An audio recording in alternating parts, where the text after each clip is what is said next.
think a lot of people find that useful too. Yeah. Because I think sales is a really tough thing for people. Even the man. name sales has this big negative connotation to it. And you know, people will do anything except for sales. Like they'll try and make up any role they can instead of making that phone call or developing that network. That's the thing too, I think, Dave. And it's like, I go back to your copywriting skills. You've made clients hundreds of thousands, millions of dollars from your copywriting. So really, you're a salesperson as well. Yep. But yours is through words on paper, or words through email, or words through writing, or through email. So I think everyone has a bit of sales in them. It's just about sharpening that particular sales skill set that they have. So, Dave, you and I are going to have a talk after this about the fact that you haven't made me $1 million, even though we work together. We're going to have a conversation about that, man. Let's get a conversation about this. I threw him straight in it. Thanks, Joe. That's all we say. Me in on that email. I'm not saying any of this. What the hell? No, but sorry, man. Like, I just want to transition into it because I really wanted to talk to you about, Lighthouse 8 and Kate. So, we touched a little bit about Kate the last time we spoke, and I thought it was really fascinating.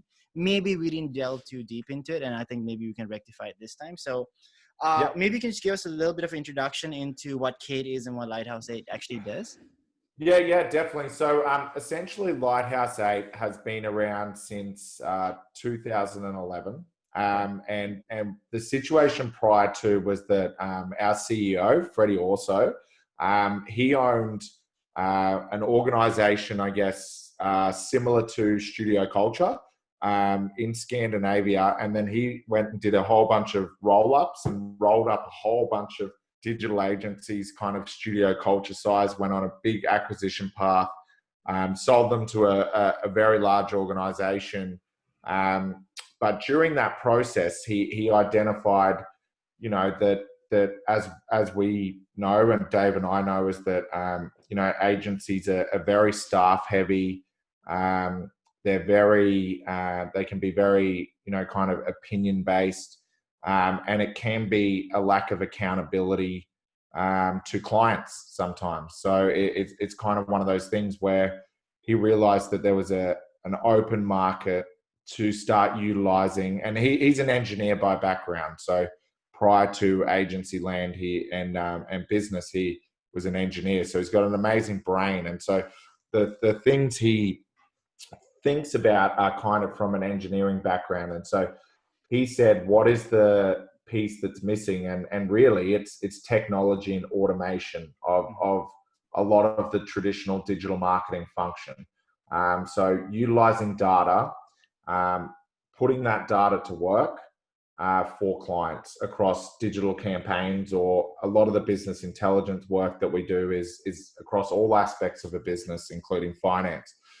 So essentially the outcome of that is that he started Lighthouse 8, partnered with the Norwegian government.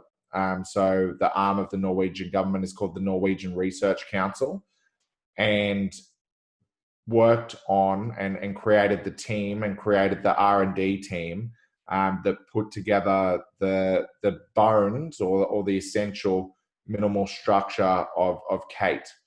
And essentially what Kate has developed into over the last 8 years is essentially a piece of machine learning technology, or AI, or a form of AI, and a form of robot process automation that delivers the same amount of work that a human can do, or a performance manager, someone working on an AdWords account.